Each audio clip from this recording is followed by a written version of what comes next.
lost all of my love and my sanity. Vanity told me I'm too hard to handle. Dismantle any opposition, quit playing me.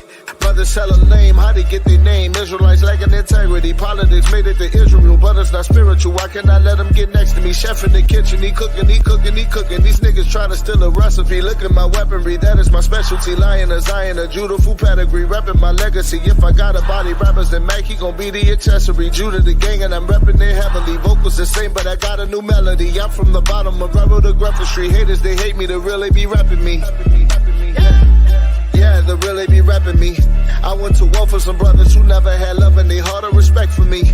Gates told me go where they celebrate it, they don't just tolerate your gifts. Christ told me shake the dust off your feet and take your peace with you when you dip. Made it out of a city where plenty crashed. We never had nothing, we needed cash. Feds gave us Aguilera, we didn't know better. We turned it to Lenny Crab. Should've got yards running from my past, but the Lord made a way when he threw the flag. Beat the case, but I blew the bag. Did it bare face, we don't do the mask.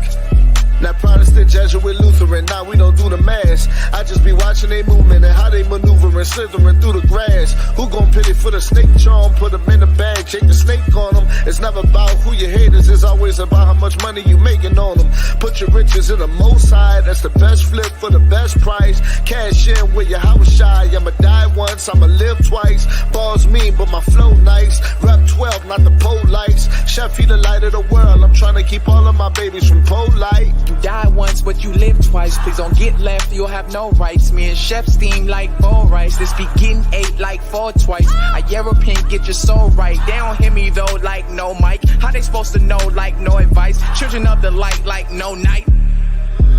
Got me feeling like Ricky Bobby up in Talladega. I'm on the road, feel like I'm on fire. Holding it down till I see the Messiah. Dripping in gold, you see the attire. Dripping in gold, you see the attire. I say it twice for those I inspire. Make it a third for all of the liars. Please do not treat this like entertainment, man, I pray you don't. This a cry for your soul. Renew your thinking and rearrange it, man, I pray you do. Cause the kingdom's a goal. They really tricking for little payments, making money moves, but you losing your soul. How y'all be thinking, be aggravating? I'm not spelling that like I'm losing my nose. We gotta represent, children is watching. We see with the ruach, the spirit is watching. Me and Chef at the back, we did the way that we flipping this heat, man, it feel like hibachi. Killing these demons with pain is my doctrine. I'm bobbing and weaving, it feel like I'm boxing. I want the kingdom of heaven, the mysteries that are spoken of in 2nd Colossians. Turn it tall. Yeah. Die once, live twice. Yeah.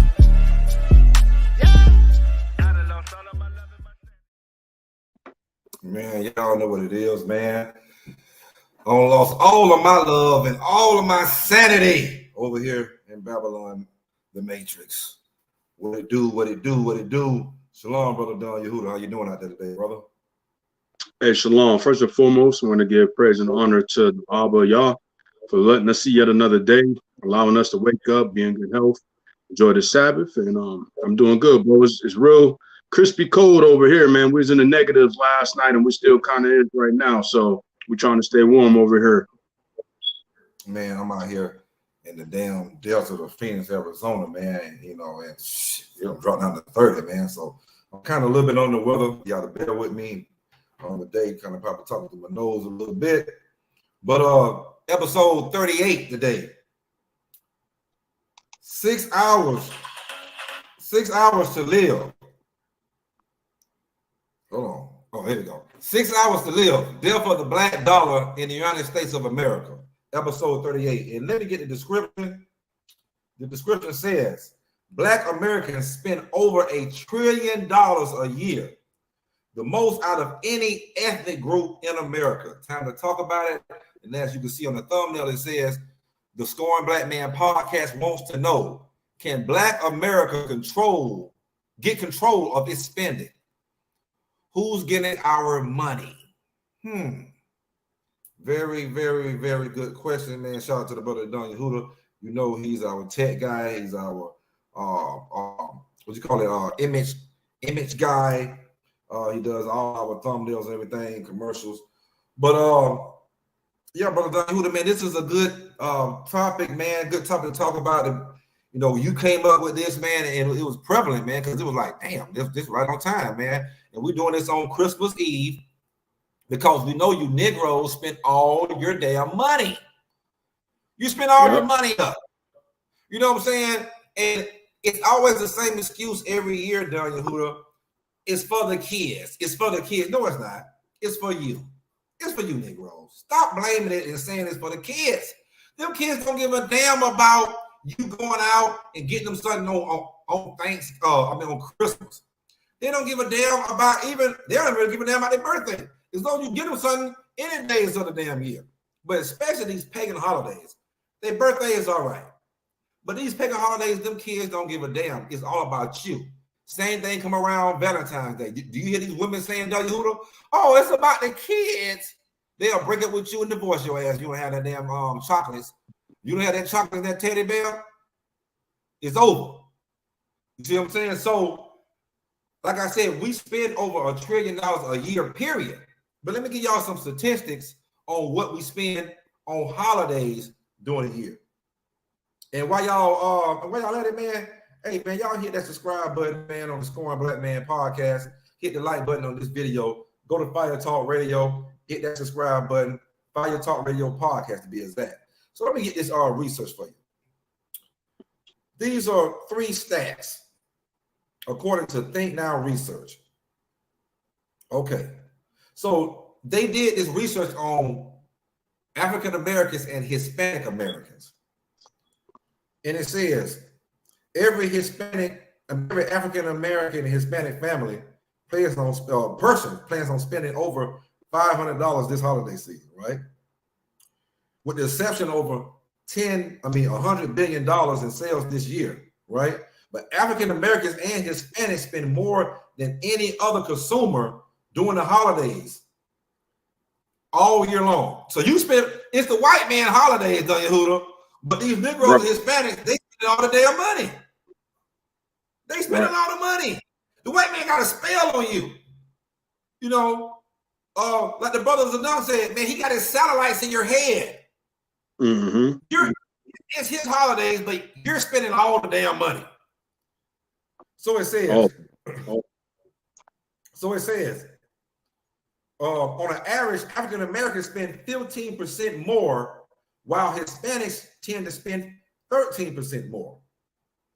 It says when comparison sales from 2016 holiday season to this year's holiday season, African Americans are expected to spend 46% more than you spent back in 2016. These niggas, hey, they can't wait to spend their money during the white man holiday time, man. Like, boy, I don't know what's going on. Another trend that has been growing over previous years is online shopping. Total Cyber Monday sales alone this year amounted to an impressive $6.5 billion. This year was the first year that online sales surpassed Black Friday sales by $1 billion, to be exact. A large amount of these sales can be contributed to smartphone apps, which generate about $2 billion in sales. You know what I'm saying? And make no mistake, this is talking about Negroes. This ain't talking about white Americans. It's talking about Negroes and Hispanics.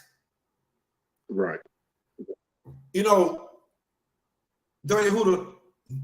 the black dollar cannot stay in our community. I didn't know how short it was until you brought it to my attention. 6 hours. 6 hours, man, and it's gone out. I've seen videos last week about how fast it comes and goes out. See, do what you never got to understand too. Everybody sets up businesses in your neighborhood, in your communities, and you accept that and welcome them with open arms. The white man, the Arab, the East Indian, the Chinese, the Japanese. Am I forgetting some more? Oh, even the Hispanics. Hell, if I'm getting any other motherfuckers on Don Yehuda, if I'm forgetting somebody, everybody. But who communities and neighborhoods can you go to, Negroes, and open up businesses? No, none of them. They're gonna run your ass out of there. The agent's gonna tell you we spend our money with our people. Why are you steady spending your money with other nations of people? Why are you steady wasting your money doing these pagan ass holidays that you're celebrating? And yes, the Most High is punishing you and all of us for celebrating these pagan ass holidays. They got nothing to do with Christ or the Bible, got nothing to do with your our morals, our faith, our culture, our gods. Right. It doesn't have anything to do with it. But you know, I'm gonna get off this this soapbox for a second, man. Brother Don Huda, man, I mean, like, what you think about that? 6 hours to live, Don Huda. Why can't we keep the money in our community? Why these niggas got to spend their money with other people all the time, Don Huda? Right now, man, it's what, Christmas Eve. It's the pagan ass Christmas Eve. But I bet you, like that statistic that said, these niggas have spent over $100 billion right now. Just this holiday season. $1 trillion for the whole damn year, just spending it. And they ain't spending it in with that neighborhood. Go ahead, brother Daniel. Yeah, it's a commodity. You know, the scriptures say that we'd be an astonishment, you know, a byword and a proverb, right? And today's topic really touches on being an astonishment to everybody around the world, how we conduct ourselves and how we spend our money. We're in a capitalistic society here in America, so money reigns king, it reigns supreme. And for us to be at $1.6 trillion annually with spending power, we should be able to leverage some form of security, some form of a safety blanket, some form of infrastructure here in America with the amount of money we spend. But we spend a lot of money on frivolous things that you cannot see anything coming back. It's not bringing anything back to the table, right? So it says you touched on the holiday season. Like, one of the main things our people do is we spend a lot of money on things that we don't need to spend it on, such as holiday gifts, toys. You know, today's topic is 6 hours to live. Them toys only got 6 hours to live on Christmas, because after 6 hours, most of the kids are not even playing with over half of the toys that you have purchased them for this day. So they don't want those toys. They'll probably gravitate to one or two out of the whole bunch of toys that you done bought, or video games, whatever, and they're gonna play with that, and the rest of them are gonna be discarded. They're not gonna think about it. So now your money is just laying on the floors, laying in a toy box, is laying in a closet somewhere where it could have been used to make more money for the household. You know, and a lot of these retail stores, they bank on the so-called African American community, the so-called Hispanic community, the minorities, as they call them, to spend all their hard-earned money, the checks that they live in week to week, month to month, to support their families in order to get back into the black. It says, as the story goes, after a entire year operating at a loss. So usually a lot of retailers operate at a loss throughout the whole year. They would supposedly earn a profit or get into the black the day after Thanksgiving, which is usually Black Friday, all the way until the end of the year. So they recoup all of their money that they lost throughout the rest of the year prior to this point, between Thanksgiving to New Year's. Now, how is that possible that we got $1.6 trillion and the majority of that money is being funneled between 2.5 months, if that, to put these companies back in the black? And that's not even including the hair care products, the nails, the beautification, the video games, the clothes, the high-end shopping, you know, all of these things that we tend to try to, you know, esteem ourselves with. All of this is, Hilltop, is that, you know, we want to be accepted. We're still suffering from wanting to be accepted by everybody else instead of looking in the mirror and accepting ourselves for who we are and what we got. Man, you hit it right on the point. You know what I'm saying? You Negroes still want master to accept you. And you're crying deeply out loud. Like, master, why are you not accepting me, master? I'm doing everything you want me to do. You know, I'm celebrating your pagan ass holidays. I'm eating your abominable nation ass foods. You know, I'm indoctrinating my kids the way, you know what I'm saying, you want me to. You know what I'm saying? I'm being the right hand man. I mean, I'm in the right hand for white supremacy against the black man when you want me to. And you still want to accept me. You crying for acceptance. Just crying for it. And like you are, man, about the best scripture on this, man. The book of Proverbs, King James Version, book of Proverbs, 21 verse 20. A fool and his money or soon party. Soon it's going to go. It's guaranteed to go. You know what I'm saying? It's guaranteed to go because you're reckless with your money. How many Negroes you knew, Don Yehuda, now or know now and knew when you was in the streets, you know what I'm saying, slanging and banging, that was terrible with their damn money? Terrible. Probably about 90, 95% of it, bro. 95%. You said something earlier, man, and I'm gonna get the research on it. I'm gonna get the numbers. I just seen that what you just said about black women and the spending on the hair. I forgot. I just seen it like day before yesterday on TV. Man, you talking about billions, man. Yep.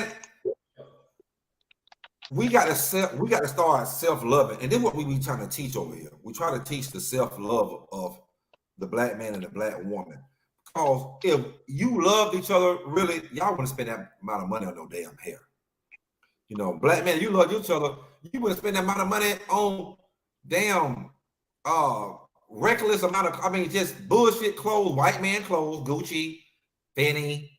You know, we got to have all the jewelry. But I mean, but the Most High blessed us with jewelry. So I'm not going to really blame y'all for that. But you're overspending with that. You're not going to the black jewelers. There's black jewelers out here. You're not going to the black jewelers to spend your money.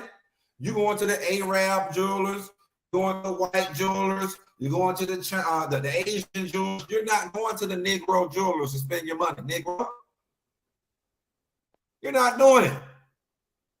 Our people used to be very, very, very, very bossy, man. And I believe when we lost our ways, man, because we had all these great black cities and great black communities within cities. And you know, in the late 1800s and the early 1900s, and you know, as we know, the white man destroyed a lot of it because it was just jealousy. He's seen the way we was bossing up. The same way y'all think that these nations bossing up, you seen them bossing up because they have togetherness. You can't be against each other. Black men, you can't be in competition with each other. And think you're gonna boss up and get above all nations. Black woman, the same thing. You can't be in competition, black woman, with a black man. It's just not, it's unseemly. You know, get this shit out your damn head. We have to do a Zephaniah 2:1. We have to gather together, gather together, O nation not desired. That's very simple. That's the blueprint. The Most High gave us the blueprint, Don Yehuda. That's the blueprint. It's a simple blueprint. But you got so much self-hate and so much love for the other nations of people because you think that thou art holier than you. You think they better than you. You know, this shit is just pathetic, man. But let me because I had brought up, I just want to kind of go. I'm not gonna Hey, Hilltop. While you was talking, I did a quick look, right? And I'm gonna put this link in the chat. But according to afrolovely.com, it says the U.S. consumer, the U.S. alone, black consumers spend over $1 trillion each year, and a significant amount of that spending goes toward hair care products. According to some estimates, black consumers spend $473 million on hair products annually. That's on just hair care products. That's not including nails, you know, for our women. That's not including Jordans for our men. You know what I'm saying? High-end clothing and fashion. That's not including, you know, cars. That's not including, like you said, jewelry that you can't afford at the time. There's a video games. There's a number of things that our money divvies up, which goes into 6 hours for it to live. I mean, 6 hours is not a long period of time. As soon as you get your check, before you even catch your check, your money is already dead. It's already spent before you even make it to the bank, make it to the financial store, cash that check, get the money. It's already gone. It's already been plotted out to be spent with a whole nother nation of people because we don't have any businesses that we are spending with. And if we do, they're like the last in line to get our money. And you said something cold, you know, the check is already gone. And it can be gone, like you say, on plots on how you spend it, how you going to spend it, but it also be gone because you already don't spend it. You owe it in credit. Right. Black woman, American black woman, you lead the United States of America in probably the damn world in credit. You also you're number one in debt. I should say number one in debt, and you're number one in evictions. Let me repeat that again. African American woman, you're number one in debt and number one also in evictions. That goes back with bad with money. And we know the black woman is terrible. The black man is terrible with money. But good God Almighty, you black women, you will overspend and do everything. And like you say, we got to keep going back to this. Half of this shit that you black men and black women are doing, the reason why y'all doing this is trying to impress white people and other nations of people. Just really, you know, it's stupid spending, man. I go back, man, probably like once a week. I just reminisce on some of the stupidest things that I don't spend my money on. Right. I'm talking about boo-hoos thousands. And I'm talking about, we talking about, you know, just stuff I just don't waste it and lost money on. I mean, we ain't talking about a couple bands. We talking about real bands. Real bands. Excuse me. And it's just some of the stupidest stuff in the world. I think, boy, if I would have saved some of that money, I just think if I would have had that money saved, some of the things I could have been doing with it now that I know better, and I know I have, you know, certain business ventures and investments that I want to put my money in. That you might even know when you was making things. Because sometimes, man, we make a lot of money when we're young or older. We make a lot of money. We're not paying attention to a lot of things. We think that that money flow is gonna stay constantly going forever. And then when we lose that money flow, you know what I'm saying? Then that's when all kind of opportunities start coming to play. And then we started thinking, like, damn, man, if I would have saved that money, I could have invested that money in this, that, and the third. You know, so that rabbit holes go real deep, man. But like I said, you hit something heavy right there. Is that when you have a lot of money, you spend it on stuff that you look back and be like, why did I spend it on that? Because I don't have nothing to show for it, right? A lot of that takes into account that we don't have any mentorship within our community.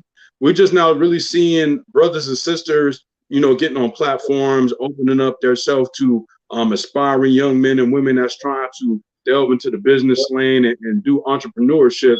But when we was coming up, there wasn't that many brothers and sisters that were mentoring young brothers and sisters on how to invest their money, how to wade through all of the obstacles and all the temptations to spend your money on versus, listen, young brother, young sister, invest your money in this. Do this with your money. Don't do that with your money. This would be a good investment right here. You know what I'm saying? What's your skill set? What are your gifts?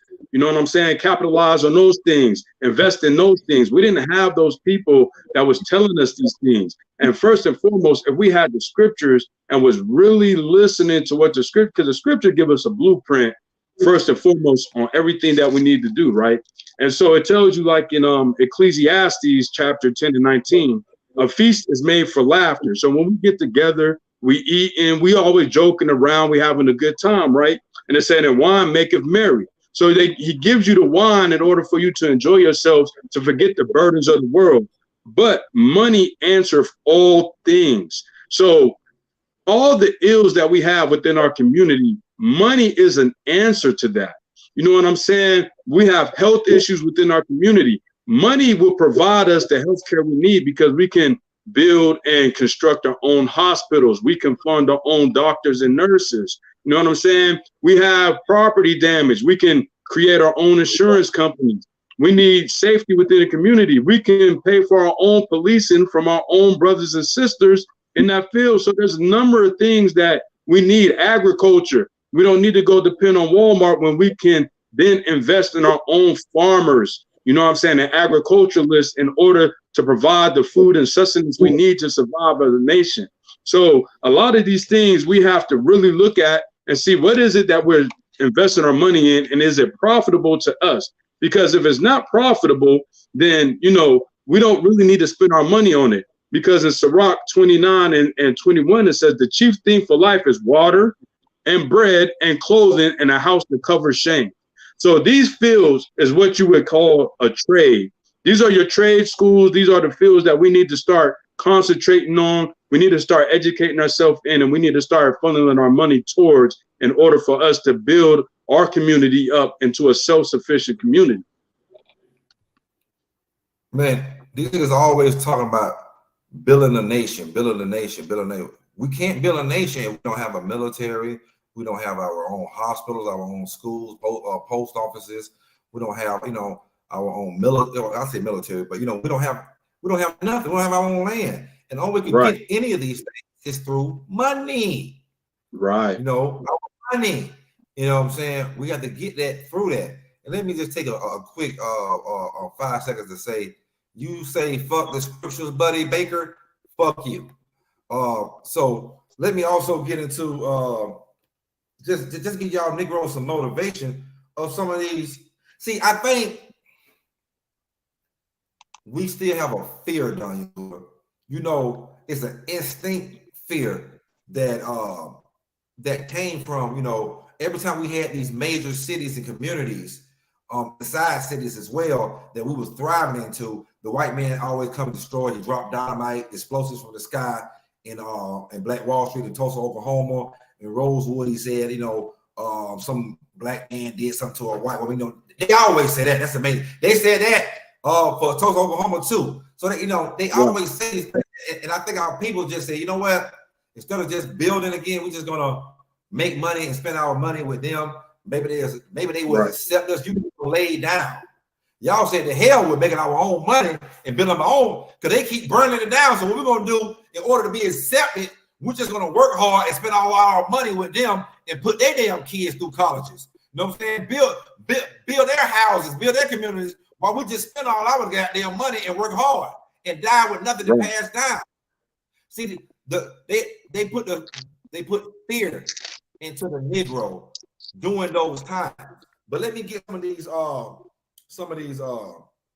places that did it. See, it just wasn't Tulsa, Oklahoma, right? We know Tulsa, Oklahoma, that happened. Let me see what year that was.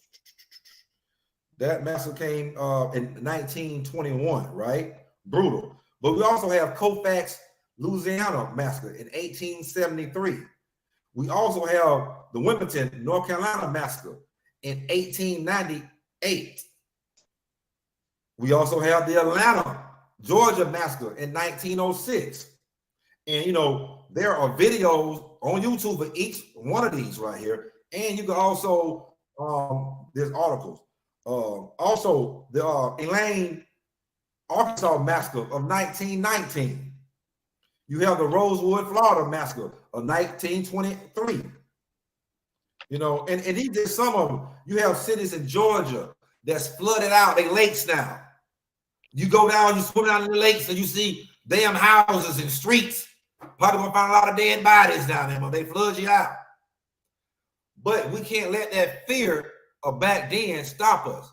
Hell, right. Let us go some money from the sky. We're gonna keep building. Right. Until we're able to get some planes and drop some dynamite from the sky. I bet their ass will stop then. You know what? Hey, Hilltop, you know what? You just read all of that. And the one thing that stands out is that we had all of this infrastructure in a lot of these places. See, a lot of people only equate Tulsa, Oklahoma as Black Wall Street, but there were 60 other cities across the nation that were Black Wall Streets for our people. But in that equation, we didn't hear about none of these cities, you know, invested in, you know, military force, a high level of security for their communities. So with that being said, there's still that stigma of the illusion of inclusion. A lot of our people, man, we do everything. It's like men, right? We've had this conversation on other podcasts that we did prior to this one. And we know that men do what they do to impress women, right? So we know we get fly for a woman. We get the nice car for women. We put on the nice shoes, the jewelry. We floss out for women. It's the same thing for our people as a whole. We make all these accomplishments just to be accepted by our oppressors, just to show them, look, we're doing better. Can you accept this massive? We good now. We clean now. You know what I'm saying? And that's not the mindset we have to have as a people. We have to have the mindset to hell to what you're talking about. You know what I'm saying? Not saying that we have to be evil or contentious against everybody, but we have to think about home first. We have to think about us and only us, because in thinking that way, then we'll be able to prosper according to the scriptures. To June 1st, and then the Gentile. Didn't the Messiah tell you, don't go into the ways of the Gentiles, for the ways of the Gentiles are vain? Right, You see, right. you already don't stuff your goddamn stomach full of damn Thanksgiving turkey. You better damn do it up for damn Christmas. You better do it up for New Year's. You better do it up for goddamn Valentine's Day. Ain't gonna be time for damn Memorial Day weekend and the 4th of July. Mm-hmm. You know, Doing you it up. do all that shit for them. Hey, Dayuda, I don't even see them do that for Juneteenth. I don't even see them do it for Juneteenth. Nope. They got to do it for the white man. He are holier than thou. Right. What do around me? What it? 76. Don't. I mean. Oh shit. Let me get it. I hate paraphrase. Man. But which one? Which one you looking for? Basically, be a holy people. Be a set apart people, man. Be set apart. You know what I'm saying? I think in Deuteronomy 76. Let me get this real quick, man. This is for Buddy. Yeah, this is for Buddy Baker, man. This is for Buddy Baker out there. You know what I'm saying? Hey, Buddy Baker. Listen to this right here, Buddy Baker. For thou art a holy people unto the Lord thy God. The Lord thy God has chosen thee to be a special people to himself, above all people upon the face of the earth. So why is you Negro steady trying to be enemies? You know your damn enemies. Quit trying to be accepted by them. You want to spend all your damn money in jigaboo. Every time you get a check, you just jigabooing. Just jigabooing. Every goddamn well. I get so tired of these niggas. I get so tired of them, man. I really do, you know, especially a nigga like him. I don't know how the hell my black ass got on this. Man, I picked up the phone. It was live, man. Fuck the scriptures. Real talk. Well, nigga, fuck you. You don't even know the scripture. See, I told you these niggas is dumb. These niggas is dumb over here. This is why Yehuda, man, and I sit back and think about this all day, every day. The Israelites are done over here in America. It's over. There's no coming back from over here. We're going to have to flee Babylon. See, now, like me, you don't have conversations. We don't have conversations on controversial and deep biblical breakdowns. We don't have conversations behind the scene, Brother Don Yehuda. But this is why this place is going to get destroyed. Believe it or not, this place get destroyed. So if y'all want to roll the dice and stay your black ass, this place is going to, ain't no coming together for Negroes here. It's over. They're too far gone into the ways of the Gentiles, Brother Daniel, who I really hate to admit that and accept it, but it is what it is. I'm a truth teller, and I'm going to tell y'all the truth, and I want y'all to hear the truth, because it is what it is. It's over here. You niggas are going to keep spending all your money with the white man. You're going to keep trying to, hey, Daniel, man, I seen the sister, damn, what's that sister's name, man? Another powerful sister, man. She's just like Sister Ali or Sister Donna Farrakhan, just like them, right? But this is a sister of these days, black. You don't see her. I think I sent you the video yesterday, but I don't know if you watched it or not. But you know, the sister, like, man, you know, a lot of our people are tuning to the point of no return. But she was talking about how she's seen this clothing line with the black woman is wearing clothes that says, you know, Black Lives Matter in the streets, bed wench in the sheet, and you know, got jeans that say, yeah, Black Lives Matter in the streets, bed wench in the sheets, and then you know, colonialized and other shirts that got big bed wench and shirts that got no black boys and all kind of shit. But so are they promoting being a bed wench? Yeah. Because a woman say, I mean, this is a black woman, and she's been saying what I've been saying forever. Y'all, some of y'all are becoming the right hand for white supremacy. Like y'all, what she said, quote unquote, I think she said, you are the white man. What she said? I said, dirty workers. She said something, but like basically, you just the white supremacists, you know what I'm saying, workers. You know what I'm saying right now. A lot of you just white supremacy workers. You know what I'm saying? Hey, this what happens right here. Hey, look, this is what happens right here. You put a cap back and it says "Made in America." Made in America. Made in America. Because she said even black men that have other national wives don't get on. You know what I'm saying? Don't do no mess like that. Like hell, you know, I know a lot of black that got white wives and everything else right in America, and them niggas gonna talk up against white supremacy. They don't give a damn their white wives and they white damn what they don't give. But I never see them niggas wear no shirt to say Black Lives Matter in the streets and bed wench in the sheets. This is some crazy. Yeah, that's some satellites. That's some satellites, like you mentioned earlier, inside your head.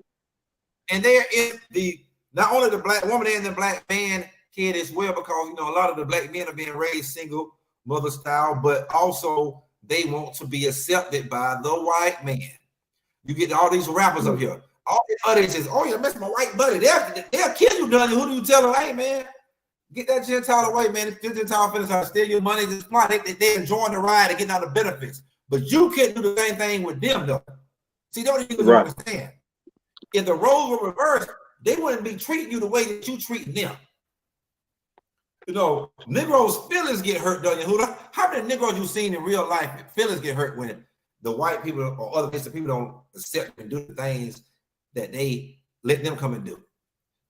They feelings. Well, I mean, listen, it's not even just white society; it's all the other nations as a whole. Because we kind of allow them to come in, like you mentioned earlier. We allow them to come into our community, and they profit off our community. But in most cases, they're not funneling the money back into the community. We're not getting a windfall back economically. We're not getting any wisdom, because a lot of these people, they have businesses and they share their knowledge with their relatives who open up chain, like gas stations, chain nail and beauty salons, things of that nature. And so they show them the blueprint on how to set these things up, but they're not showing you the blueprint on how to set these things up. They're not showing you on how you can capitalize within your own community by opening up these same businesses, because we're spending all of that money with them for commodities that we actually can create, foster, and nurture to where we're funneling the money back into the community. And real quick, I want to just pull a precept for that brother and anybody else who may be listening and wondering, why do we always bring scripture when we talk about a lot of these topics? First and foremost, we're Israelite site. We come from a street and biblical perspective when we're discussing matters that are pertinent to our community. So in the book of Proverbs, chapter 1, verse 5, it says, "A wise man will hear and will increase learning." So before you formulate an opinion, it's wise for you to listen to what's being said, because there may be something that comes out within the conversation that might actually spark the brain to do something different, meaning you're not going out spending all your hard-earned money on a holiday season, meaning you're not going out spending all your hard-earned money with Balenciaga and you know, shopping stores and retailers like that. You will actually listen and be like, well, man, if I sit back and keep my damn mouth shut and listen, maybe the scriptures might show you something that you didn't even know. And it says, "And a man of understanding shall attain to wise counsel," meaning be quick to listen and slow to speak. You don't want to always be so quick jumping off the porch, running your damn mouth about something that you're not even giving any attention to or attaining any understanding from. Man, you said something cold earlier, man. I had to write it down before I forget my train of thought. Our people bring other nations into our business, our community, our neighborhoods, our culture. Then you will call, when these other nations prosper and don't give back, you will call them a culture vulture. Right. But who's also the culture vulture when you're celebrating all these pagan ass holidays? Exactly. You're doing every damn thing that the white man and other nations tell you to damn do. You're trying to insert yourself into their culture, into their morals and values, which is not your morals and values. It's not your culture. But you'll bring them in. Yeah, man, this is my buddy. Bring him in the rap shit. Bring him in this right here. You invite them to the barbecue. They're not inviting you to. You gonna force yourself into their barbecue. You gonna pay off, you gonna let me in here. You gonna get in there, and then you cry when they kick your ass out. But who's the real culture vulture, Negroes? Right. You're celebrating. Right. You got your own high holiday. You have your own holy days, which is holidays or whatever of the Bible. But you don't want to do that. You want to celebrate the white man and all the other nations' holidays. Mm-hmm. The Christmas, Thanksgiving, the Labor Days, the Memorial Days, the Valentine's Days, the St. Patrick's Days. They just wearing green and goddamn drinking green beer, putting green dye in damn tequila shots and shit. 4th of July, these niggas goddamn. Hey, 4th of July, these niggas like a goddamn American flag. They got an American flag hat on, American flag bandana, American flag shirt, American flag jogging pants, American flag shoes and socks. Hey, I'm sure we got some Santa and elves walking around here today too. Oh man, I've been seeing it. You already know Christmas time, Johnny Hooter.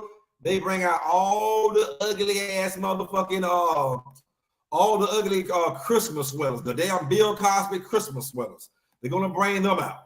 You know, they're gonna bring everything out. Don't got one chimney in the house, but Santa breaking in the back window to bring you gifts. Right.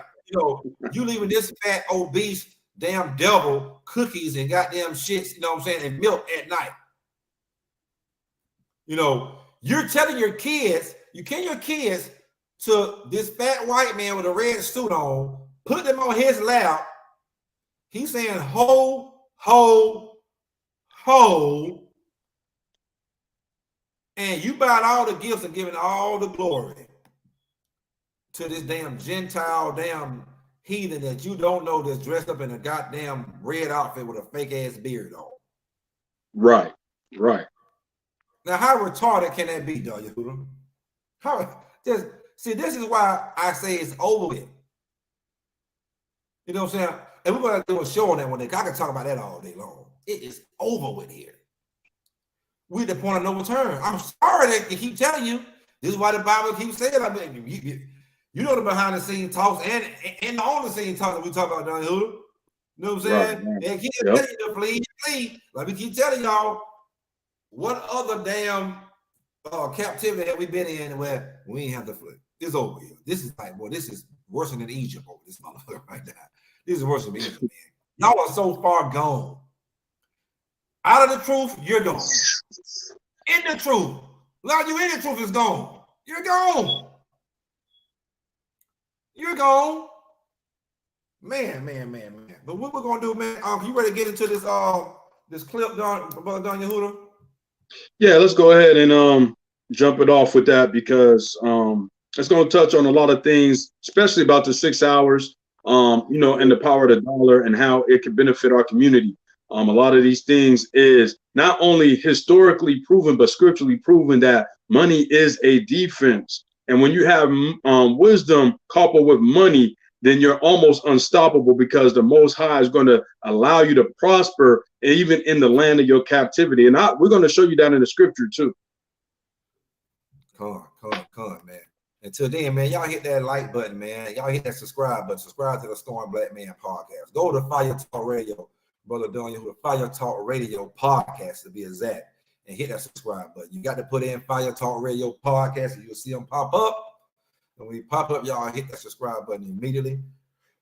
And yeah, man. So what we're gonna do, we're gonna go ahead and get into this video. I may stop it, and so we could get dissected, or I may let it go all the way through. Matter of fact, I think the way I got it on the reel, I probably can't stop it. So I'm gonna let it play. Yeah, I mean, if you can stop at some speaking points, that'd be perfect. But if not, that's understandable too. Because I got it on the reel, and I think if I stop it, it's like a commercial. So I got the same thing the commercial is on. So I think if I stop it, I think it'll stop and go back to the beginning. But we'll see here, man. So, but y'all sit back and enjoy this right here. Brother Daniel, who to put this together, and it's going to explain to y'all.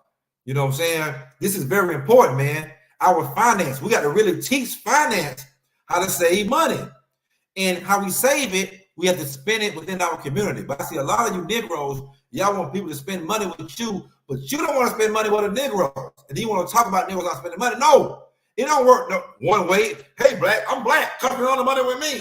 I'm gonna take all my money. I'm gonna overcharge you niggas, and I'm gonna charge the Gentiles less than when I charge my own people, and then I'm gonna motherfucker spend all my money and all their money back to the Gentiles. No, it don't work that way. It don't work that way. It don't work that way at all. And so we're gonna put this little let this real show to y'all real quick. Once again, hit that subscribe button. It's Going Black Man Podcast. Hit the subscribe button. Fire Talk Radio Podcast. And we're going to start this right here.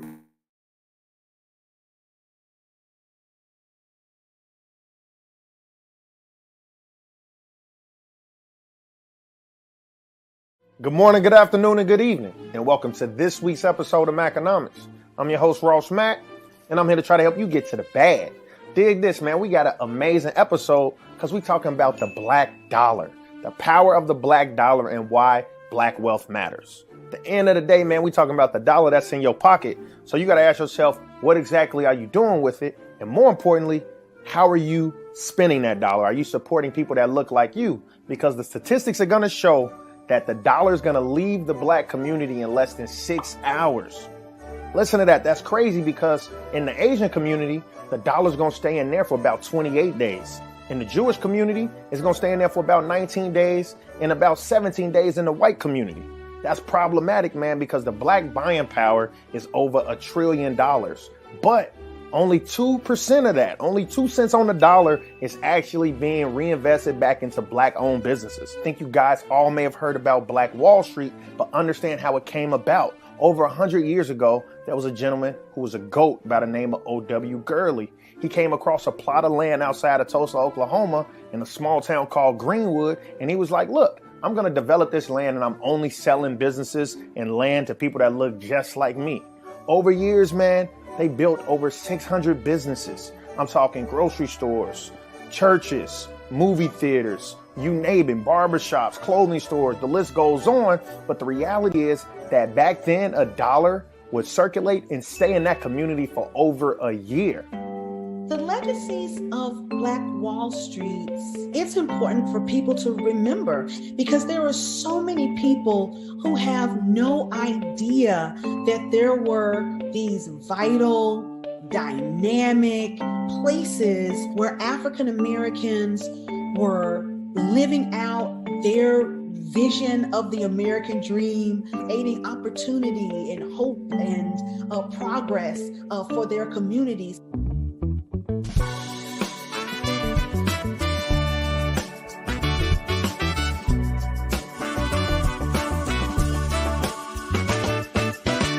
The reality is that back then, a dollar would circulate and stay in that community for over a year. June 1st, 2021 marks 100 years since the Tulsa Race Massacre, when as many as 300 people were killed as an angry white mob destroyed a prosperous black neighborhood in Tulsa, Oklahoma, once known as that city's Black Wall Street. But Tulsa's story is part of a larger history of segregated prosperity in many American cities. The term Black Wall Street really came into popularity around the turn of the century. So as Jim Crow begins to really take shape and African Americans are forced into segregated parts of the cities, these communities, rise up in places like Durham, North Carolina, and Little Rock, Arkansas, Jackson, Mississippi, and people begin to notice that there are all kinds of businesses and services that grow there, and so they kind of take on the name Black Wall Street. The best way to control melanated people is keeping them poor and disenfranchised, and this is what has happened to black people in America. There's a reason why black people have been economically undermined, because it's very easy to control poor people. When people are poor, you can do whatever you want to them, and they won't have the economic power to fight back. They won't have the economic power to put a politician into power to help them out. They won't have the economic base to really take care of their basic needs, so then you can control them any way you want to. See, white folk lend us money. They don't pay us because they know that they're going to get it right back. 1866 and up to about into the 1920s, black folk had the greatest economic achievement they've ever had in this country. it didn't occur under integration, it occurred under segregation. Those black folk had managed to acquire over 20 million acres of land, according to the United States Census in 1920. 20 million acres of land. But between 1920s and 1950s, they lost almost all of it. Back in the 1920s up to the 1940s, we had black broom factories, we had black mattress factories. Almost every black major city had at least 2 cab companies. We had black bus companies. We had black shipyard up here in Baltimore. When I say black bus lines, I'm not talking about just having 3 or 4 buses. We had over 500 buses. And this is in Winston-Salem, North Carolina. And our bus company didn't just service just the black neighborhoods, it serviced the blacks and the white neighborhoods. We had 2 black cab companies. We had the Harris Cab Companies and the Campbell City Cab Companies. But they used to have their own restaurants. They had the best nightclubs in the country. The blacks had 2 baseball leagues. Each baseball league had 8 teams. We had over 500 of the best baseball players in the world. But what did they do? They wanted to integrate.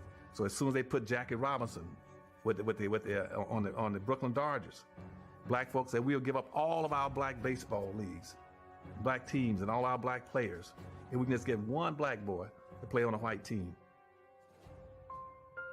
Black Americans were gung-ho about integration because we thought that would be our passport to freedom. We equated integration with freedom. That scared whites to death. And see, at that time you had whites, a lot of these white separate communities. You had white Polish communities, you had white Jewish communities, you had white Italian communities, you had white Irish communities. And white folks said, well, we're not gonna if these blacks gonna integrate, we're gonna come together and organize as a unit. And so white folk then dropped all their little communities and said, no, we're gonna organize as a one white block. We're not gonna talk about I'm being Polish and you're Irish and German anymore. We ain't gonna do that anymore. We're gonna stick together as a group. We're not gonna let all these blacks come and penetrate us. Because we were doing things and becoming self-sufficient, that became a threat. So instead of them just coming out and attacking, because they couldn't just come out with an all-out attack, we were a little bit too strong for that, and we would have fought back, and there would have been a civil unrest that would have definitely undermined the security of the country. Instead, they said, well, let's invite them into a place that they've always coveted, and that is into the white estuaries of power, into the white citadels of power. Let us make sure we bring them in and incorporate them to us, and therefore, being that they're going to have to buy their facilities and all their materials from us, they're going to have to interface with us anyway, they're going to dress like us, act like us, and we will take the best of what they have and capitalize eventually and take it over. We will have quelled or stopped any threat or competition to our business, and that's exactly what they did. So black folks stripped themselves of all their resources, they stripped themselves of their unity, they stripped themselves of the role model when all blacks used to live together. Then they had their own role models. All the doctors and lawyers and teachers with the black lived all together. You had a sense of community. You knew each other, you trusted each other, you worked with each other, you participated with each other. You learned how to buy from each other, to sell each other, to support each other, to care about each other, to love each other. Where black folk up into integration, blacks never locked their homes. We practice a very profound humanity. If an Asian opens a store in our community, we do not boycott and discriminate against them. If an Arab opens a store in our community, we do not boycott and discriminate against them. If a Jewish person opens a store in our community, we do not boycott and discriminate against them. We shop with all peoples. We treat all peoples equally. The problem is they're not treating us equally. See, we caught in our own humanity. And until we begin to address that and demand that others practice towards us the same human concern and love that we practice towards them, we will stay in this situation. Man, oh man, I wish that too, Sister Weezy. I wish we were never integrated in with no other nation but our own. As far as is, we are commanded to be at peace with all men. The Messiah, who the world ignorantly calls Jesus Christ, but we call Yahushua or Yeshua, tells us, if possible. Remember, key word, that's what the scriptures say. We got to get that done, Yehuda, man. If possible, be at peace with all men. Because that's going to come into play.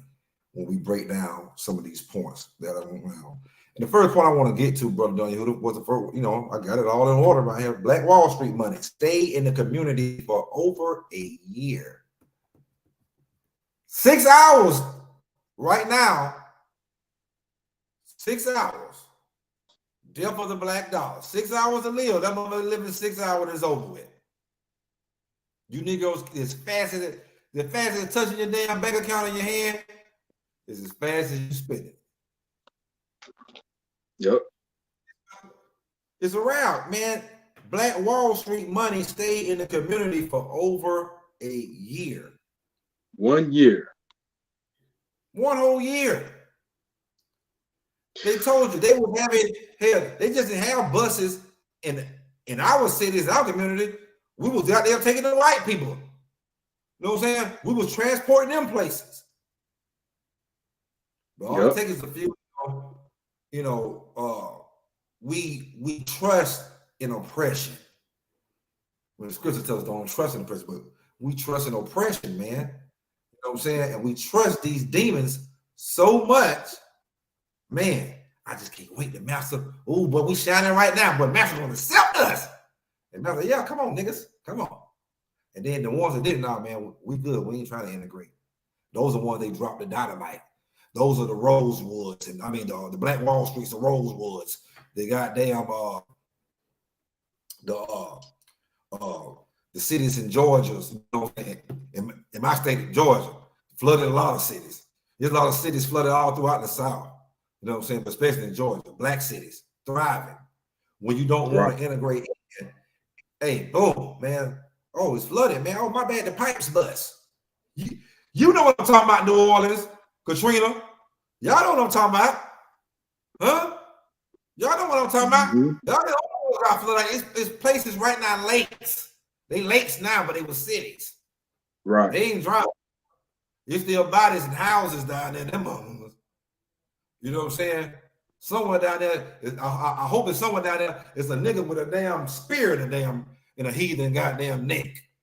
Yeah, I died drowning, goddamn it. Well, I got this spear in your neck. You're gonna drown too. You know what I'm saying? Like, so our people was striving. Our people doing this, but we know where it got messed up, and we're gonna talk about that. But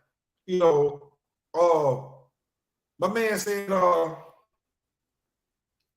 in 1866. Now I brought out them dates.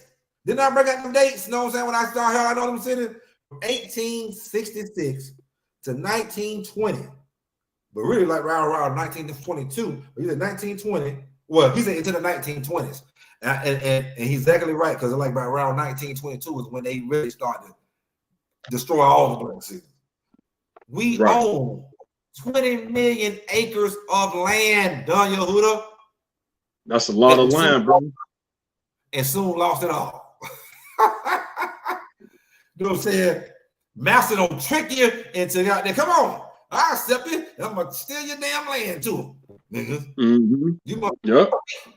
You must don't know me. Y'all ain't learned yet, huh? You ain't listening to your Most High, huh? Y'all must don't know me. Oh yeah, I smile. I'm gonna give you all the holidays and every damn thing. Y'all must don't know me. And he gonna that happy nigga. Woo, we got 20 million acres of land. Ooh, Master gonna step me down. Yeah, go to Master. You go over to Master. Master, yeah, come on. And then 20 million acres, voila, it's gone. As hard as they work for it. But it was fast for them to accumulate 20 million acres of land because they worked together. But then they forgot we don't need them. These other nations, they, you know what I'm saying, they ain't coming to spend their money with you. So why are you coming to spend your money with them, and why are you trying to enter? They weren't trying to, and still they ain't right now. They ain't trying to, they trying to conform to your world and your morals and your values. No, they say, come, let me give you a God. Let me give you morals and values that I want you to have. And this is how they control the Negro mind, and then we're gonna get into right now. But what you think about, before we get into the control of the Negro mind, the 20 million acres of land, Don Yehuda? I mean, damn. Do you know how that, if they, what they would accumulate to now, we probably would have owned the whole United States. Yep. Yeah, they was bamboozled. They was bamboozled out of 20 million acres of land. And that's what's accounted for. I'm pretty sure it probably was much more than that. I mean, to be honest with you, the whole United States was bamboozled out of our hands. So, it's much more than that. But it's that illusion of inclusion that we so strivingly want to be a part of, that we want to make massa the controlling society that oppressed us, that dominated us, that destroyed families, that, shipped us off from to and fro, coast to coast, here and there. We want to be accepted within their eyes because we were downtrodden and downgraded by their hands. And what's so detrimental to that, Dr. Claude Anderson said that, when we became integrated, we had all the best athletes. If we look at like the sports now, the NBA, the NFL, all the major American sport, our people control those narratives, right?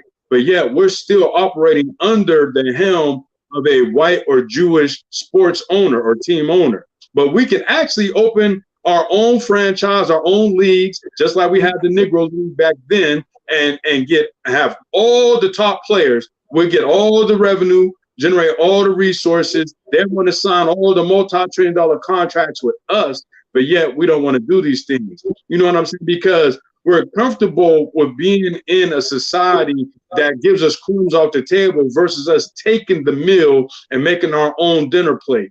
We have to have that mindset that we don't want nobody to give us anything. They're harping about these reparations, the 40 acres and the mule.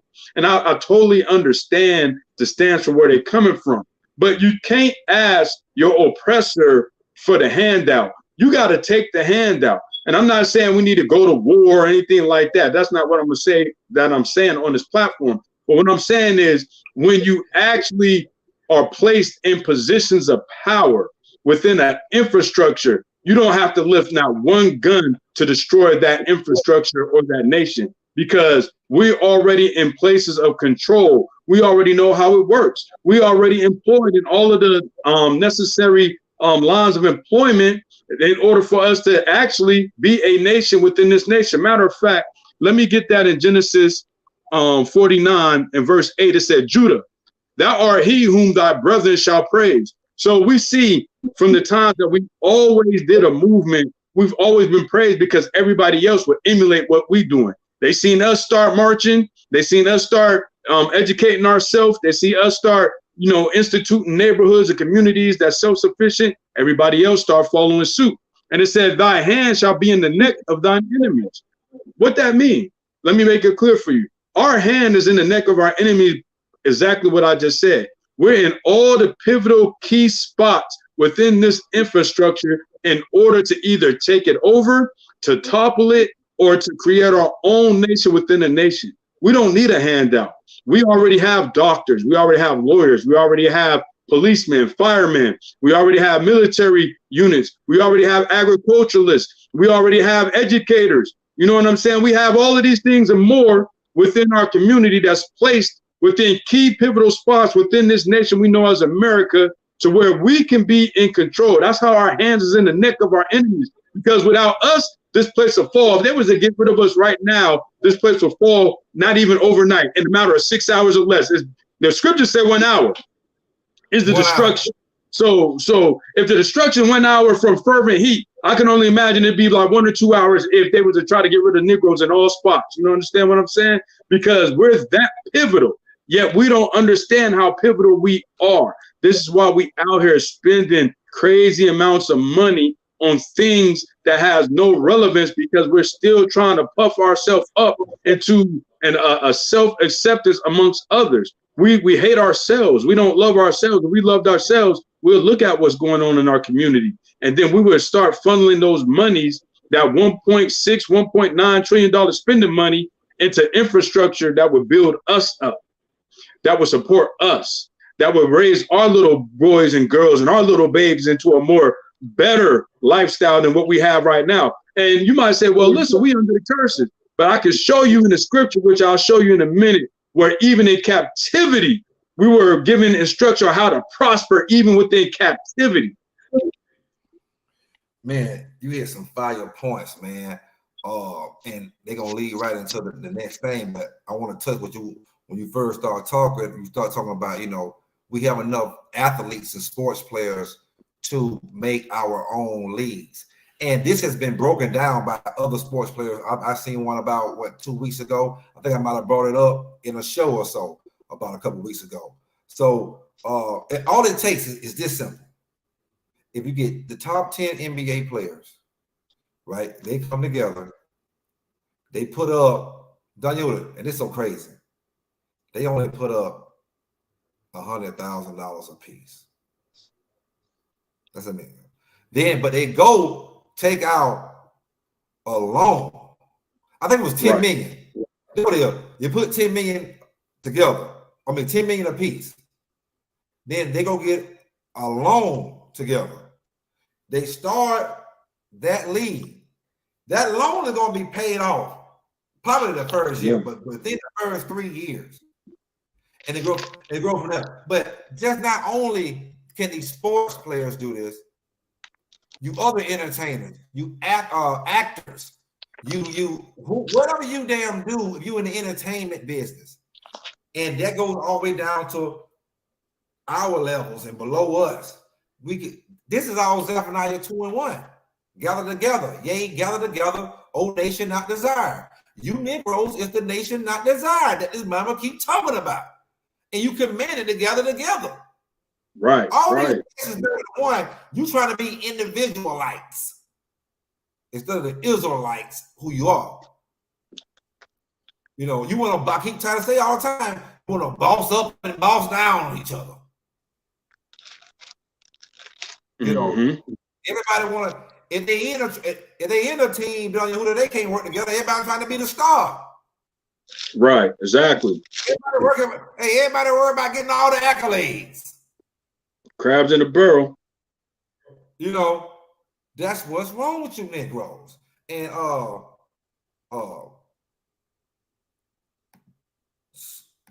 getting right into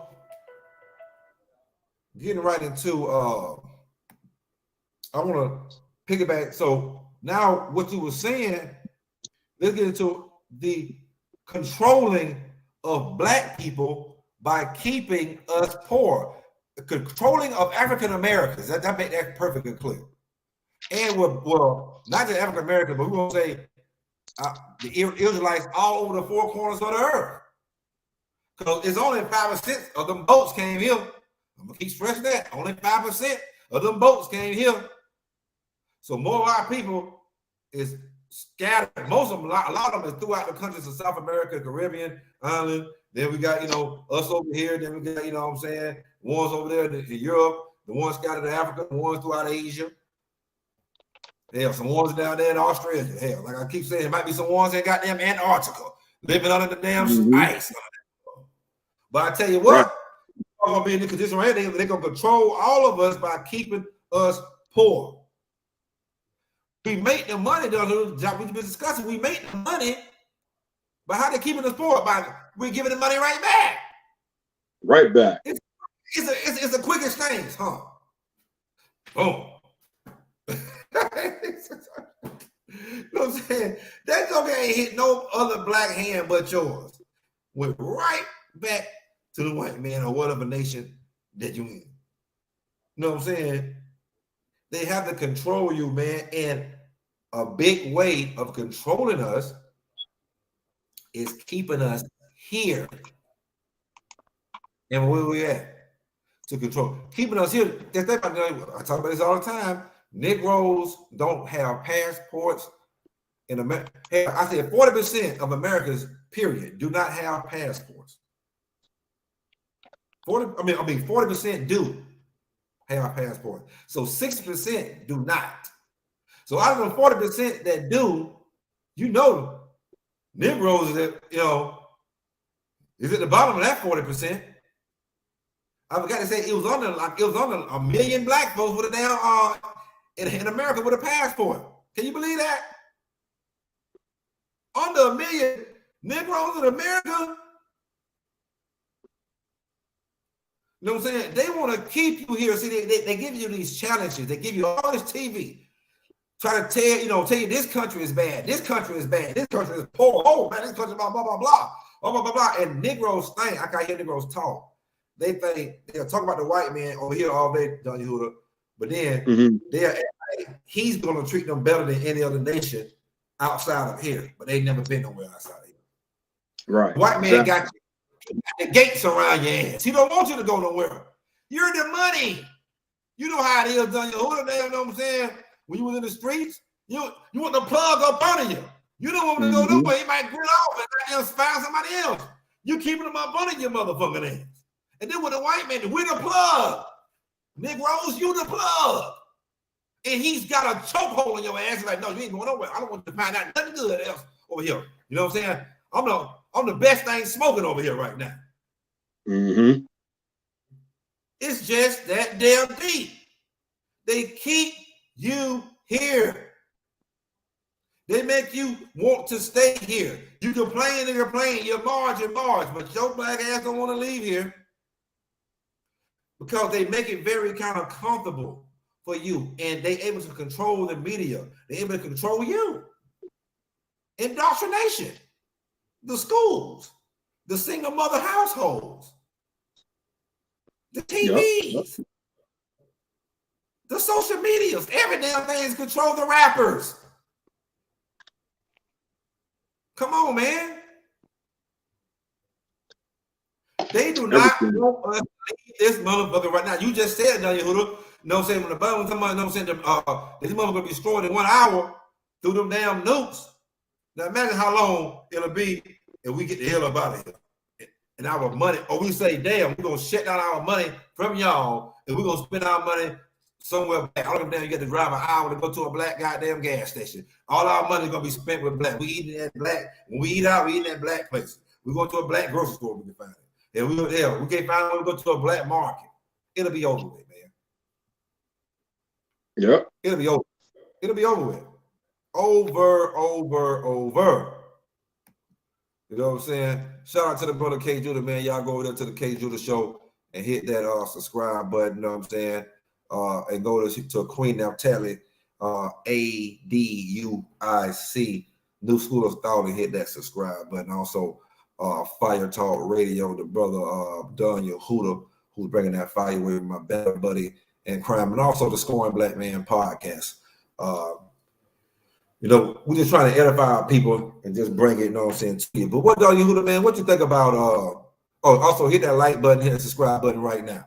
But Don Yehuda, what you think about, the controlling and trying to keep us here? Because you basically alluded to it. I just was ready to bring it on in. Let me go ahead and note that because I've been on forgot.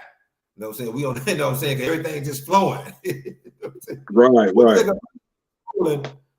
For the black people, but one way of the controlling also that I think, is trying to keep us here, but they're controlling us, just to control, keeping us poor. Like you say, controlling us by keeping us poor and keeping us here. Yeah, I mean, a lot of times that's because we don't really listen like we need to. We're disobedient. That's how we know that we Israel, because we're very disobedient and rebellious when it comes to instruction, right? So all the instruction was given to us right here in this book. We got it right here. You know what I'm saying? It was handed down generation to generation, and it was given to us so that we could, make our way through these tribulations and these terrible times when judgment is coming upon our people, when it's coming upon this earth, that we can actually get up from under a lot of these hardships that we are in due to being obedient. Once we're being obedient, then a lot of the things that we're stigmatized, we're having to deal with, starts getting alleviated from off our people. When you read in Joshua chapter 1, verse 8, it said, "This book of the law shall not depart out of thy mouth." See, that was one thing, you said how they try to keep us entrapped here, right? One of the ways they keep us entrapped is by destroying the knowledge of the book of the law. They gave us Christianity. They gave us all other types of things to gravitate towards, but we don't have the true understanding of who we are as a people and what's required of us. And it says, "But thou shalt meditate therein day and night, that thou mayest observe to do according to all that is written therein. For then thou shalt make thy way prosperous, and then thou shalt have good success." Let me repeat that. "For then thou shalt make thy way prosperous, and then thou shalt have good success. Now, how is it that we can have a prosperous and successful life here in captivity, right? Because all we really known as a group of people is all of the downfalls, all of the atrocities and the abominations that we've been put through generation after generation. So when you go to 2 Corinthians chapter 6, because I'm bringing these scriptures out because I want everybody to understand through the power of Abba Yah that the instructions have been in our households for generation upon generation. And one thing that we have not done is meditate on the book of the law. We have not dissected and digested the true understanding of these scriptures and then applied. That's the most pivotal part, is applying what we've read, what we learned into our day-to-day life, making it practical. So in 2 Corinthians chapter 6 and verse 17, it says, wherefore, come out from among them. So when we see places like Tulsa, Oklahoma, when we see Harlem, New York, when we see Little Rock, Arkansas, when we see Jackson, Mississippi, Winston-Salem, North Carolina, and all the other places that our people had increased and prospered in, what did they do? What do you see? They separated themselves from white society. Like he said, the founder of Tulsa, Oklahoma bought land and decided to sell land to everybody that looked like him. So that's what he did. He separated himself, and that's what the others did. And then it says, and be ye separate, saith the Most High Yah, and touch not the unclean thing, and I will receive you. So separation in the Bible is a beautiful thing. It's not what people think of it today. It's a beautiful thing because all nations were supposed to be separated. Why? Because every nation has its own ideology. It has its own God. Even though the scripture said we know that all the gods of the nations are fake or false, they are governed by other gods other than the Most High Yah. So we were the apple of the Most High Yah's eye, nobody else. And he was going to institute us to bring in that righteousness and that divine government upon this planet. So in order to do that, we have to be separate. Didn't he tell us when we went into the land of Canaan, partake not in the ways of the Canaanites? Don't learn anything that they do. It tells you in Jeremiah 10, do not be dismayed at the stars, and don't be cutting down trees and giving honor to trees that can't carry themselves, can't breathe, can't talk, can't walk, can't do anything. But yet we're here on Christmas Eve, and most of our people are doing exactly what the scriptures are saying not to do. So I say all that to say this, right?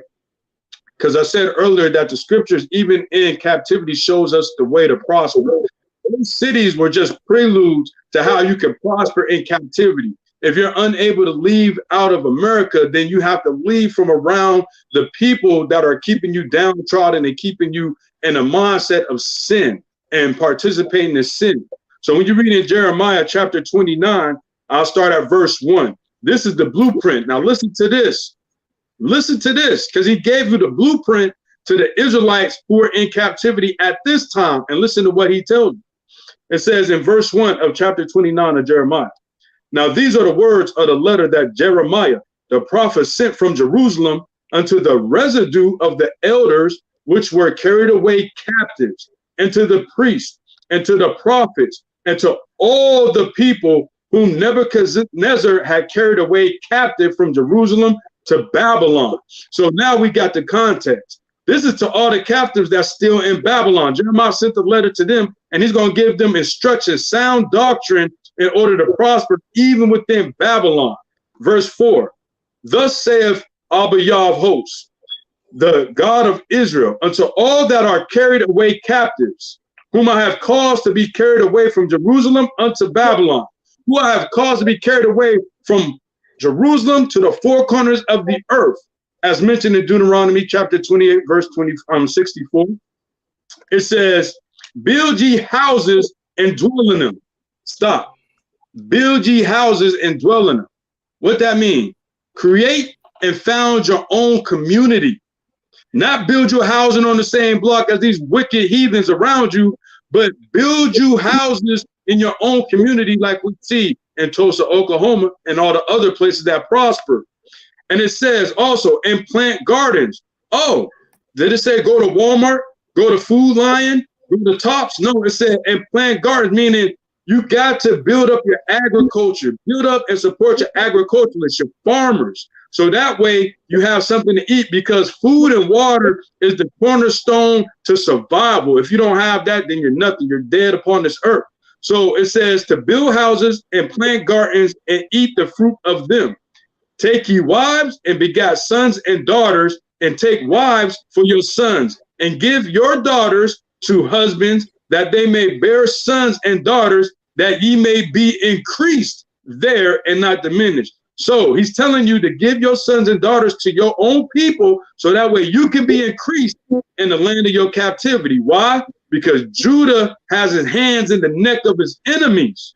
When we go into these places, just like the Pharaoh of Egypt noticed and instituted abortion, we grow mighty in number. And once we're mighty in number, we're already in all the laborious positions. We already in the infrastructure. We like roaches in the frame of a house. You can't get rid of us at this point.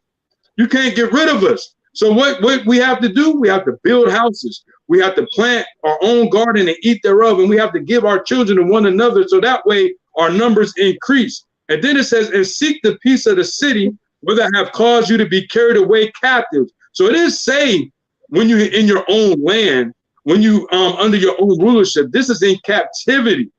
This is what you do in captivity. And pray unto Yah for it, for in the peace thereof shall ye have peace. So if we do like Joshua 1:8 say, meditate, because this will be prosperous and successful, and apply what these instructions is. Build your communities. Spend your money in your own community. Make that dollar circulate for more than 6 hours for a year, 2 years.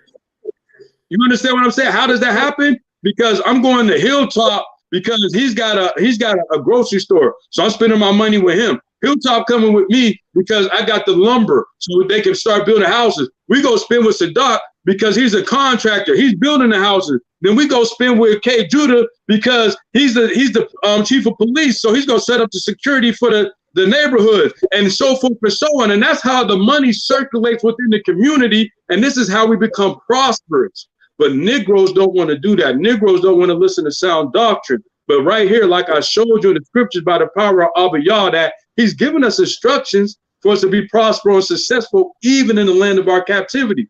But you got to apply it. You got to learn it and apply it.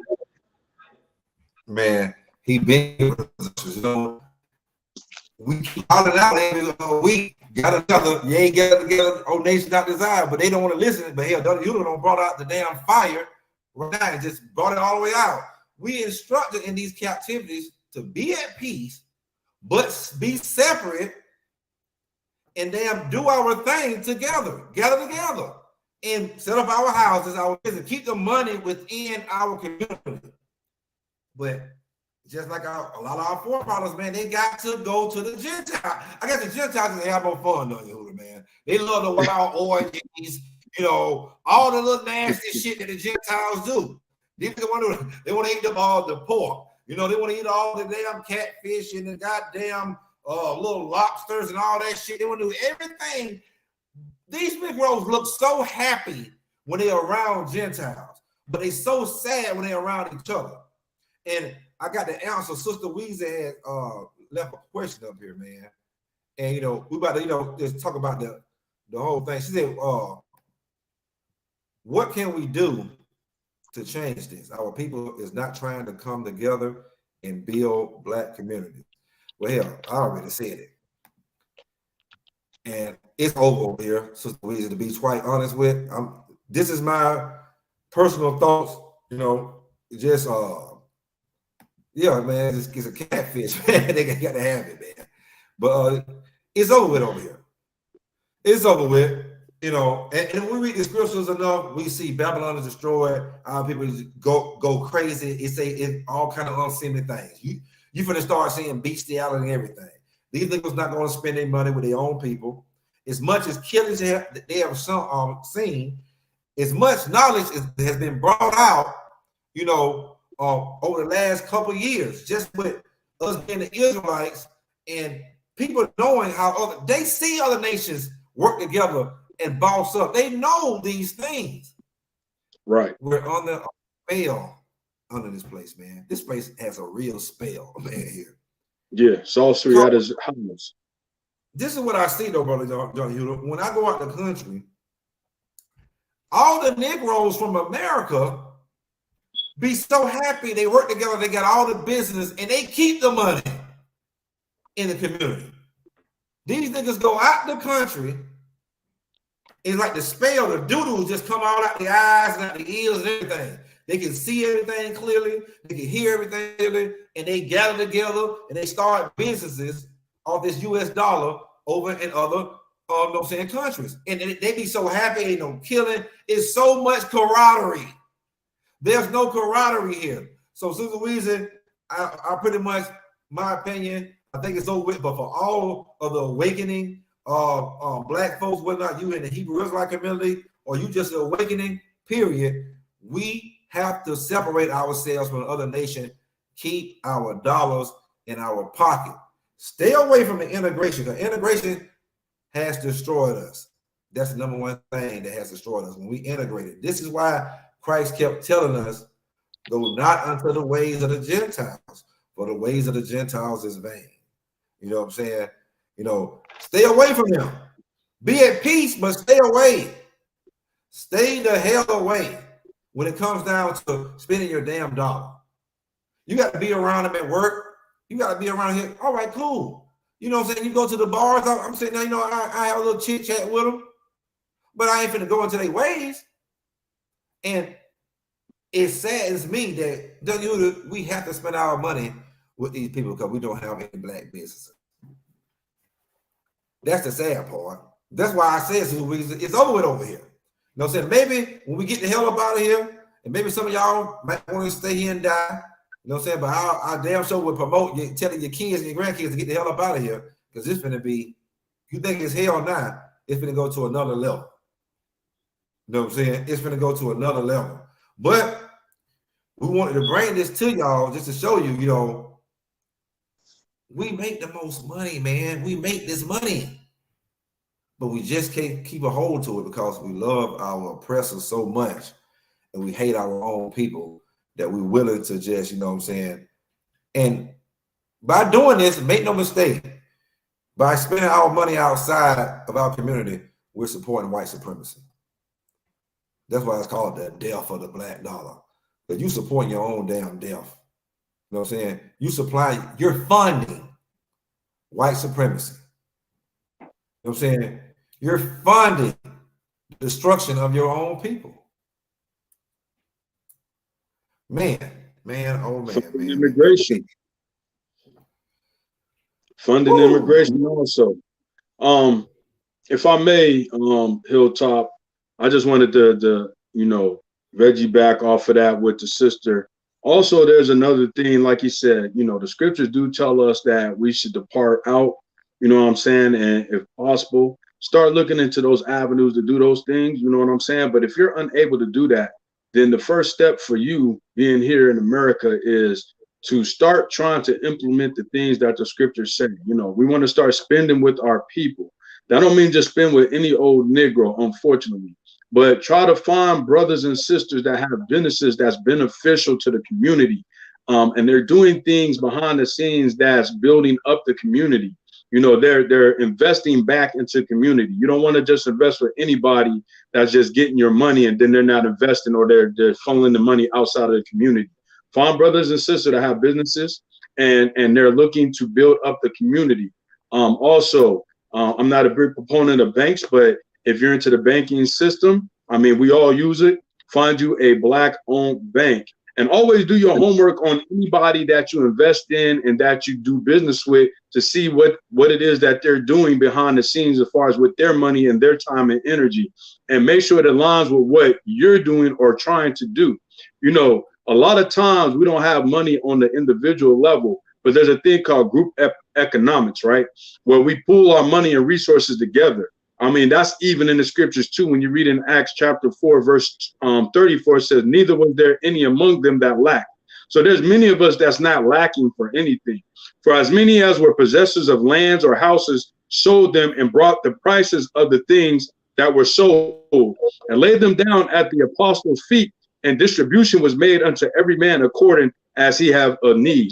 So group group economics is going to further us quicker than doing the individual like thing.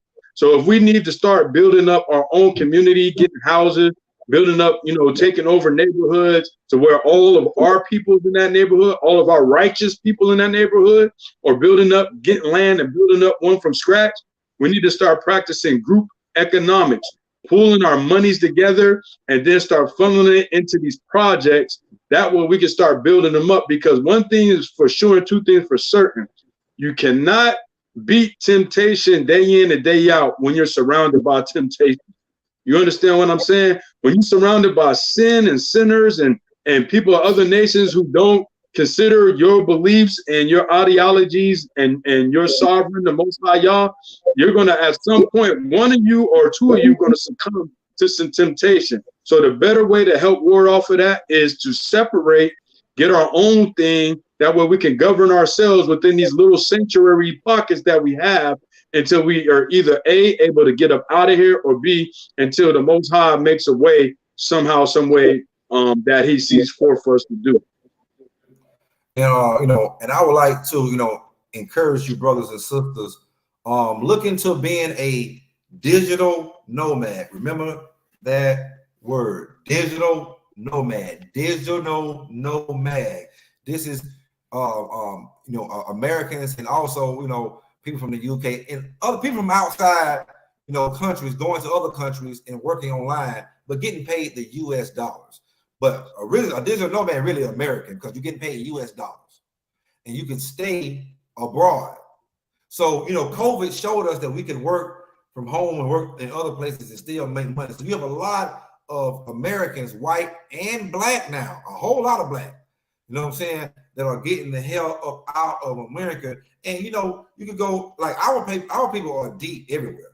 Like I say, only a small percentage of the slave boats came to the United States. Most of them went to South America. You know what I'm saying? Outside the continent of Africa, outside them 54 countries on the continent of Africa, Brazil has the highest amount of our people, Negroes. And then, you know what I'm saying, I don't know if the United States is second or third or what, but most of our people are down there. You know what I'm saying? But you can go to Africa, you go wherever you want to go. Our people are everywhere right now, man. We in Southeast Asia, man. We own every damn thing, man. I know, man, brothers own restaurants, brothers owning, I mean, you know what I'm saying, all kind of stores, all kind of business, man, brothers and sisters. See what I'm saying? So it's a lot of black couples that are getting the hell up out of here. You know what I'm saying? But you need to be, if you have a retirement check, if you're on Social Security, you know what I'm saying?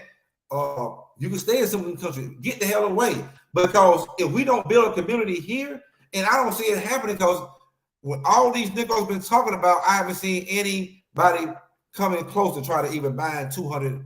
So what it was, 20 million acres? Right, 20 million. Hell, I don't see nobody want to buy 1 million. I don't see people in the Hebrew Israel, like all this damn money that a lot of these congregations make. I don't see them buying acres of land. So that's why I say we have to get the hell up out of here. When the scriptures, hey, y'all show me otherwise when they stayed there and waited on a chariot to come pick them up from right there in their captivity. And this captivity, this place is going to get burned. Y'all already know that. So what we want to do is sit around and man, we could go somewhere and prosper until the day of judgment. We could gather together, like Zephaniah 2:1 says, gather together, yea, gather together, old nation not desired, and live at peace and live among people like Donnie Hooter said, you know what I'm saying, who share your morals and values, who you got to worry about trying to rape and rob and do all this right here. We're living together in harmony. You know what I'm saying? We can build our people, teach our laws and our commandments. You know what I'm saying? Come back to our right mind. You know what I'm saying?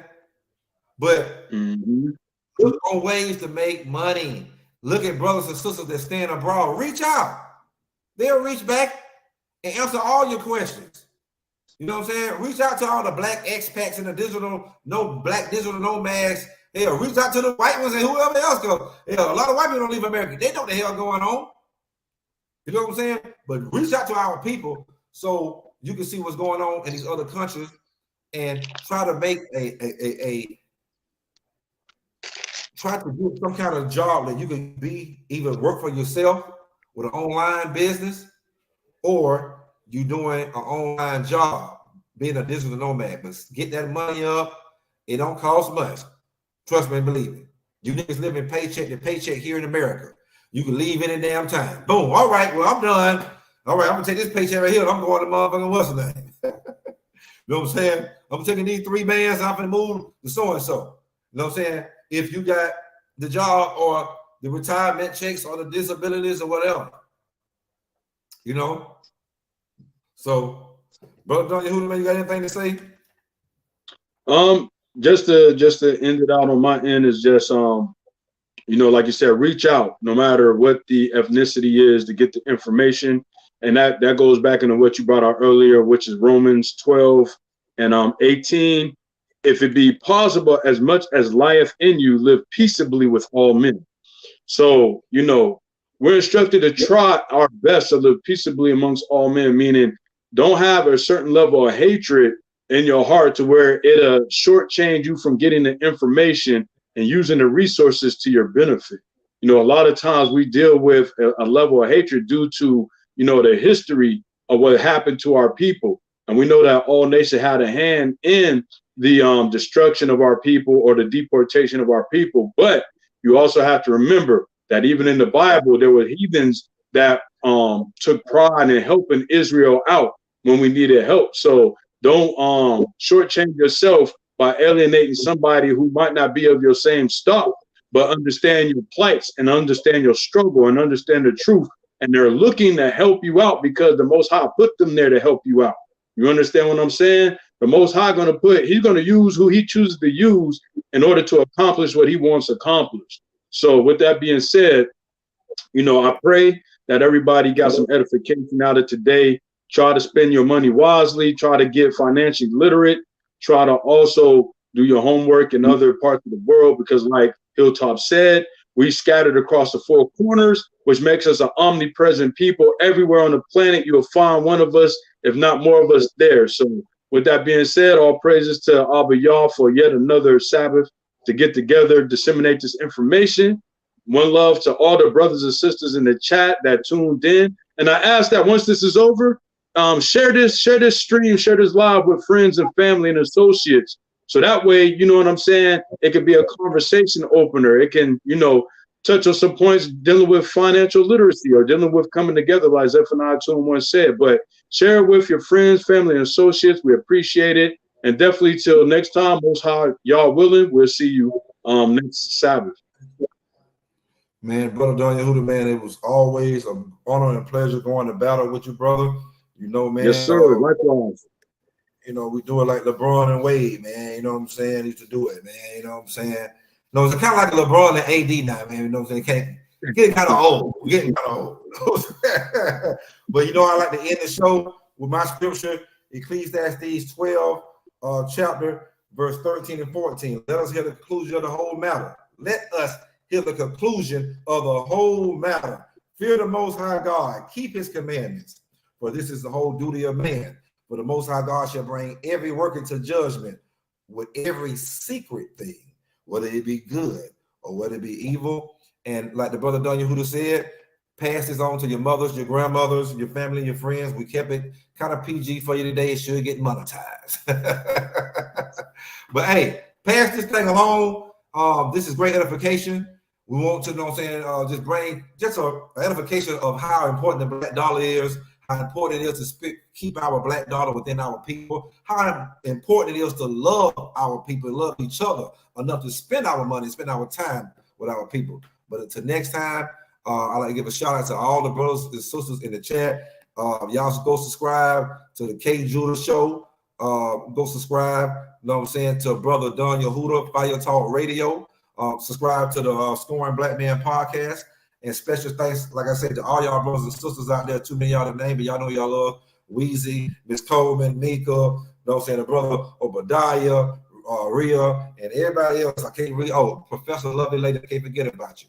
And like I say, I said Mika, I said everybody. So everybody, if I forgot you, I'm sorry. But until next time, shalom, shalom, love you all.